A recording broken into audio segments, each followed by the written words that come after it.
Pihak Guru Supriyani mengatakan akan melaporkan balik Aibda WH setelah sidang putusan kasus dugaan penganiayaan. Selain Aibda WH, pihak-pihak yang terlibat juga ikut terancam. Sidang putusan kasus Guru Supriyani akan digelar pekan depan.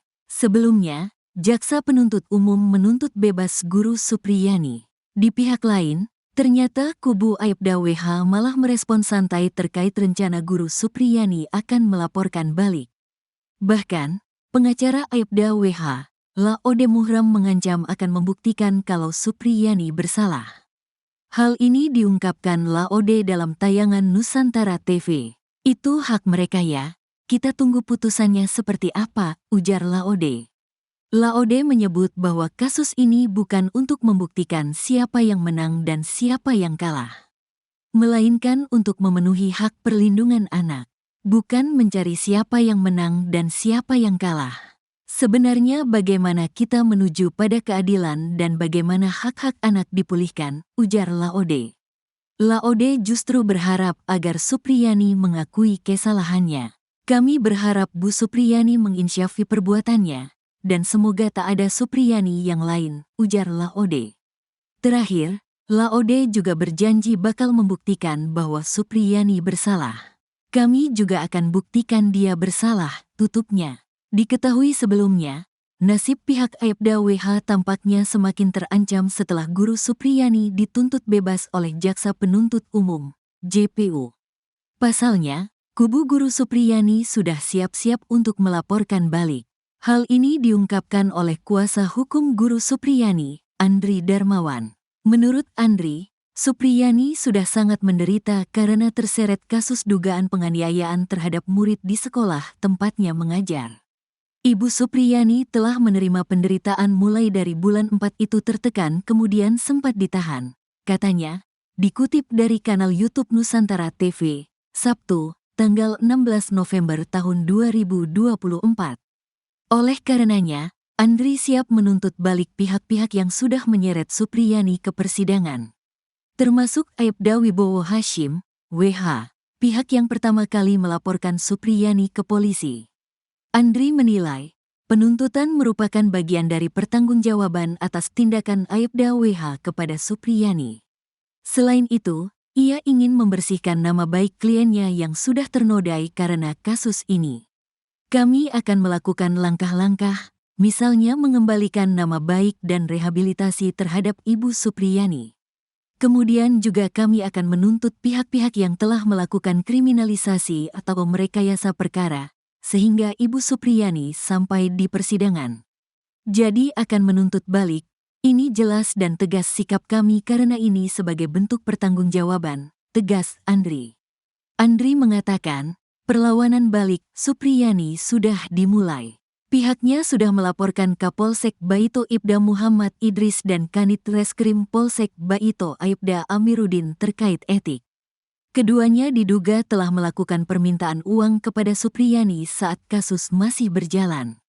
Kemudian sudah ada pencopotan Kapolsek dan Kanit Reskrim, urainya. Selain oknum polisi, pencopotan juga dilakukan kepada Kepala Seksi Pidana Umum, Kasipidum, Kejaksaan Negeri, Kejari, Konawe Selatan, Andi Gunawan. Kedepan, lanjut Andri, pihaknya juga akan menuntut balik orang tua korban, Aibda WH. Ia harap pihak-pihak terkait harus bertanggung jawab karena sudah membuat Supriyani menderita. Kami akan tuntutan orang tua korban yang membuat laporan palsu, kasus penganiayaan, imbuh dia. Harus adillah karena Ibu Supriyani tentunya juga sudah mengalami kerugian yang begitu besar, berapa tertekan kemudian sempat ditahan, tegasnya Andri. Andri melanjutkan, ia mendapat pengakuan dari Supriyani yang merasa sedih. Guru honorer merasa diperlakukan tidak adil. Dia menginginkan agar orang yang memperlakukan dia seperti itu juga mendapat hukuman yang setimpal. Bu Supriyani tidak ingin misalnya penderitaan yang dialami cuma sebatas berlaku buat dirinya saja, tapi berlaku kepada orang lain yang khususnya yang telah menzalimi Ibu Supriyani, tegas Andri. Dua Jenderal Purnawirawan Polisi meminta agar kepolisian menindak tegas ex-Kapolsek Baito, Konawe Selatan, Sulawesi Tenggara, Ibda M. Idris setelah jabatannya dicopot. Mantan Kabareskrim Komjen, Purnawirawan, Susno Duadji dan mantan Wakapolri Komjen, Purnawirawan, Oegroseno mengatakan bahwa Idris telah melanggar kode etik kepolisian dalam kasus kriminalisasi Guru Supriyani. Selain itu, ex-Kapolsek juga diduga telah melakukan tindak pidana, yaitu dengan menerima uang 2 juta rupiah dari 50 juta rupiah yang diminta dari Guru Supriyani. Susno mengatakan bahwa polisi telah mengakui kesalahan penyelidikan dengan mencopot Kapolsek Baito. Pencopotan tersebut juga membuktikan Supriyani tidak bersalah dalam kasus dugaan penganiayaan terhadap anak Aibda Wibowo Hashim, D., yang dilaporkan oleh istri Aibda Wibowo Hashim. Tidak bersalahnya Supriyani juga tersirat dalam sidang di Pengadilan Negeri Andoolo di mana jaksa menuntut dia tidak bersalah. Namun Susno berpendapat sanksi terhadap Kapolsek Baito tak cukup hanya dengan pencopotan dari jabatannya. Menurutnya, Kapolsek Baito telah melakukan tindak pidana korupsi. Sebab, Ibtu sudah menerima uang damai 2 juta rupiah dari yang diminta sebesar 50 juta rupiah. Dugaan pemerasan tersebut menurutnya terungkap di medsos. Mintanya sekian puluh juta, baru dibayar 2 juta rupiah dan sudah diterima oleh Kapolsek Baito. Sementara Komjen, Purnawirawan, Oegroseno mengatakan, dari awal sudah ada pelanggaran etika profesi cukup berat, mulai dari sebelum laporan polisi dibuat, mereka sudah menyita dugaan barang bukti. Menurut Oegro, perbuatan oknum polisi ini tidak bisa digeneralisir bahwa semua polisi seperti itu saat menangani kasus menyangkut anak polisi. Karena menurut Oegro, ada oknum yang biasanya merasa pangkatnya lebih tinggi dari penyidik atau penyidik pembantu, di situ dia menunjukkan powernya. Oknum polisi ini tidak bersalah, maka harus dikembalikan ke jabatan semula. Namun jika ditemukan alat bukti yang cukup, maka harus disidangkan. Oegro juga meminta sidang kode etik dibuka untuk masyarakat umum, sehingga bisa transparan.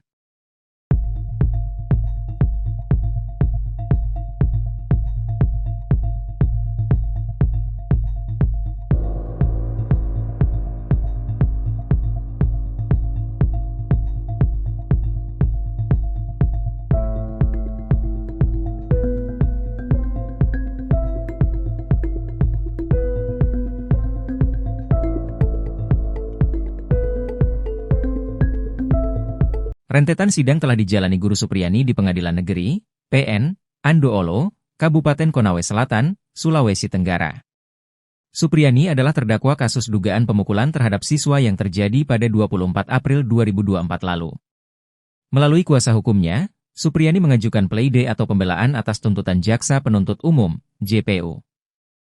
JPU menolak pleide dan menganggap Supriyani melakukan pemukulan ke siswa. Menurut JPU, pleide yang diajukan tidak serta-merta menghapuskan atau meniadakan perbuatan terdakwa.